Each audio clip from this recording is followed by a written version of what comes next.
opening up the restaurant, I wasn't like, okay, I'm gonna be a chef at this restaurant. My mom is the chef, and I will help her. Watching your mom cook is one thing, but then actually cooking with her and then eventually just doing it on your own is kind of surreal because it was such a norm to see her cook every day and help her here and there. And then when you decide to do it professionally and it's something that no longer just in your kitchen at home and it's open to the public essentially, you know, it's pretty crazy.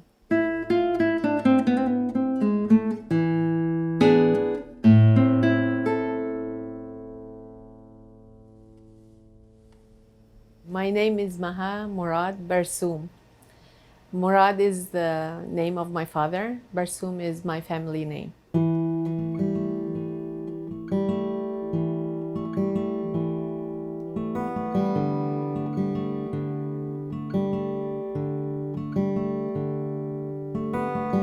It was at the very back of my mind. I always wanted to do something with food, and I always loved to cook since I was a little kid.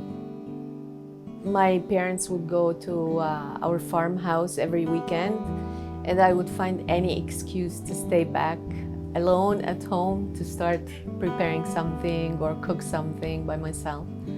My name is Monika and I am a chef at my family restaurant run by my mom, myself, and my brother Mark, and it's just next door.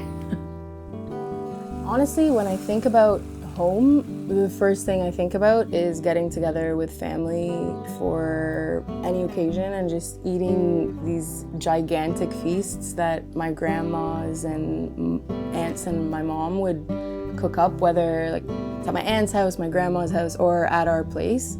It's important to me to represent a country in a good light because when we first came to Canada, people would ask me, oh, where are you from? You look a little different, this and that. I'd be like, oh, I'm from Egypt. And like, oh, Egypt, that's so amazing. But I would always like to teach them a bit more.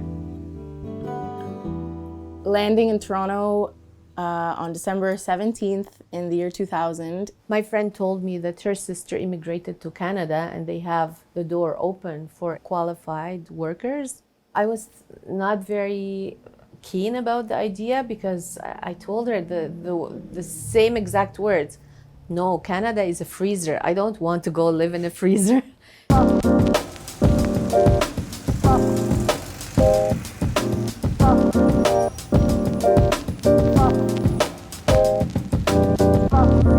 I didn't expect it to be that multicultural. I found other kinds of cuisines and I thought, oh, that's very, very interesting. Now it's my playground. When we first moved to Canada, we moved to Pape and O'Connor, so just, north of Greektown. So growing up with Greektown in the background and going to the Taste of the Danforth and seeing the pride and the community who may have that longing for home, so they've recreated it here. That idea was really inspiring to me. Monika was the one who was really going out there and she was brunching and she was seeing the different restaurants. And Canada is so rich in culture from people all over the world, so it's really a unique city to allow people to grow and develop their business and really niche, Egyptian restaurant, and specifically an Egyptian brunch restaurant. That kind of brought us together because I knew kind of what was cool in Toronto, and Monika knew more about what restaurants were popping in Toronto, so we kind of collaborated in a sense together, and we had the idea for the restaurant and we knew what niche wasn't being filled.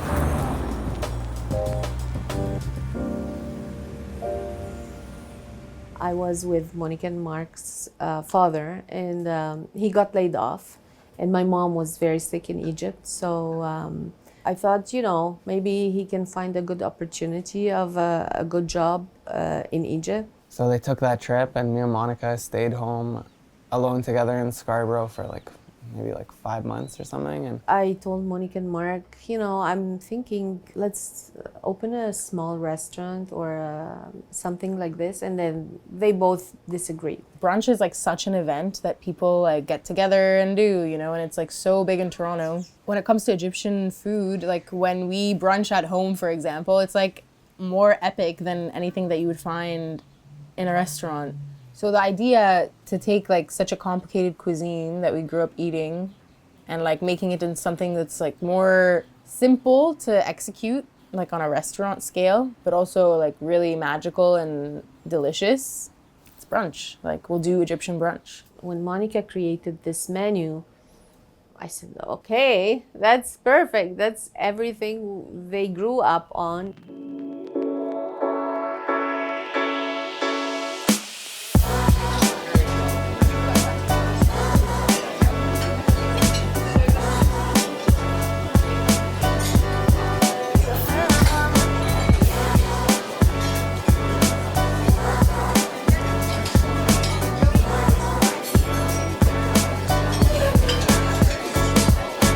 Yeah, the menu is like one of the easiest, most like fun things to put together, and people always think like, oh, you guys like must have like took so much time and effort to put this together. Because I wrote every description on it. When it came to putting the menu together, I wanted it to be like, okay, when you go to every breakfast place, it's like there's the one dish, like, you know, at the Cairo Cottage, like the full Irish or whatever.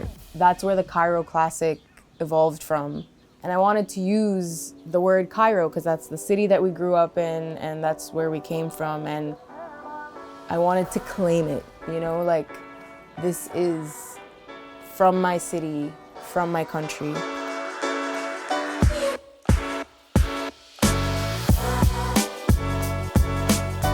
This is also a dish that evolved into a beast. And we always suggest that people take the top bun off and just kind of scoop it on. Because the bun's like really sweet and savory, and the chicken's really savory, so it's a nice contrast. They complement each other. So what we're gonna be preparing is the chef's appetizer platter. And this dish came to be a pretty awesome collaboration between my mom and myself. We're like coming up with a dish that has a little bit of everything that we have to offer. Mom was saying, yeah, we'll do a chef's platter. Okay, so this is the Egyptian falafel. It's my soft boiled egg. The texture of this dish is like one of my favorite things. It's the softness of the egg and the crunchy falafel. And the falafel is so flavorful that the egg really complements it quite nicely.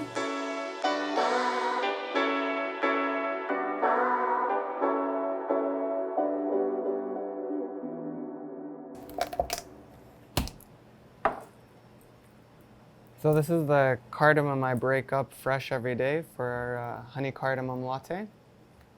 This drink was actually played around with Monika and my old boss at the coffee shop we used to work at. They were playing around with the idea of cardamom in coffee and the flavor, but they couldn't figure out exactly how to get the flavor of the cardamom out without the coffee overpowering the taste of the cardamom. Of course, my clever self figured it out.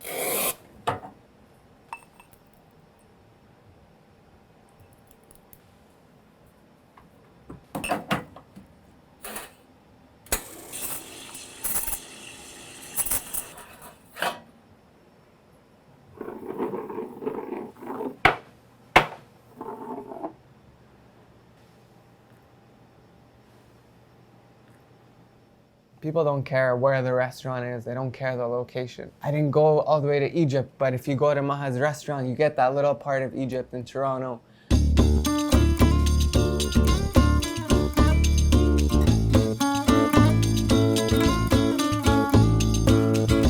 We put everything inside me, Monika and Mark, in this place.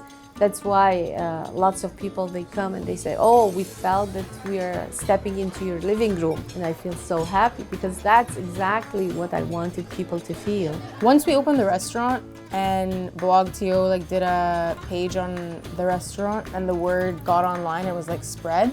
Now magazine came over, Jamie Oliver's food stylist came, we made good friends with them. They came like 4 or 5 times, then they brought Jamie Oliver himself and that was like another thing. Then Maddie Matheson came and then we started meeting like all these cool new people, and like everyone in Toronto is like so open to like diverse food, and like they're open to Indian food, Pakistani food.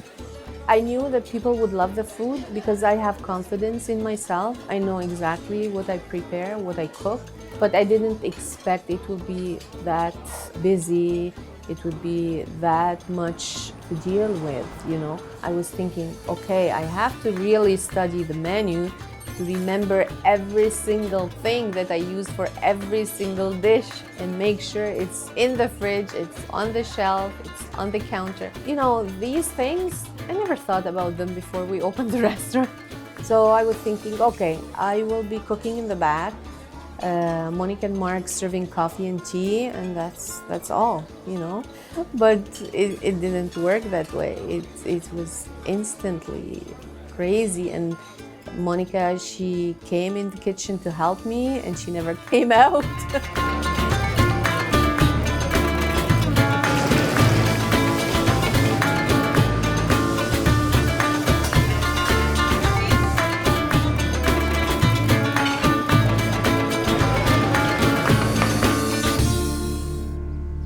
My relationship with my mom is amazing. She's one of my best friends, and getting to see her every single day is a real blessing. Customers also like see that and they taste that in the food. And I tell them, they're like, oh, how is this so good? I was like, because my mom and sister, they're like a crazy duo. People are like, oh, it looks so amazing. I was like, yeah, because my sister went to school for photography and fine arts and she has that vision. My approach to photography influenced my approach to food pretty directly, because I love the decoration and the excess use of parsley that seems to upset some people, but I really don't care.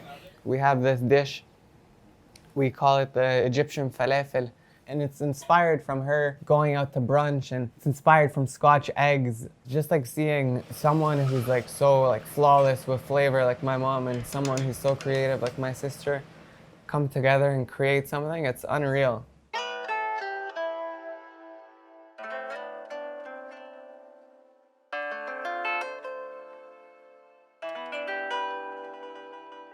My mom is my relationship with food, actually. So everything I've learned about cooking and how to cook is...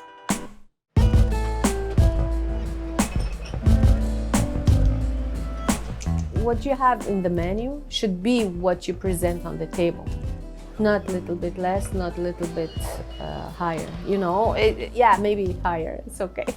The flavor has been there since day one, you know, because my mom's quality control and just magical touch to the food is there. It's not like you're coming to our restaurant, it's like you're coming to our home. We're gonna take our time with their meal. We're gonna make sure if they need anything, they get it. Something really magical to get to work with my mother and brother every day and see them and being able to share the things that we do together. This side of them, I've never seen at home. I see it when we are working together. Mind you, I'm really crazy when I'm working. It's not worth it to do it if it's not right, you know, and that's like my mentality. And I'm not sure if that's necessarily the right mentality for every aspect in life, but when it comes to my craft and what I do every day, I want it to be perfect. She is very talented, and she's very kind-hearted and very, very particular about what she does. And I think we complete each other, because if Monika was not with me, I wouldn't be that successful. I'll go back to Mark now. Mark, you have to study. Your exam is in 2 days. Don't worry about it. Always, don't worry about it. And I said, this guy doesn't have any feelings. He doesn't have any sense of urgency. I see him here with customers, or has all this sense of urgency when a table has not been cleared, or if a customer is not happy with something, and how he deals with them and how patient he is. And I thought, where is this coming from, you know? Because I've never seen this side in them at home. I expect everybody to be as productive as I am and my kids are. So people who work with us now are really good. Very hardworking, very active, very responsive. So yeah, I'm happy with them. As long as I have my kids with me and they're healthy and they're happy and we have good customers, that's all I need. I'm cooking the way I used to cook at home back in Egypt. I'm cooking the way my mom used to cook. I'm cooking the way my grandmother used to cook, and I'm cooking home food. What I like to feed my kids is what I like to feed my customers, and that's why I think we're successful.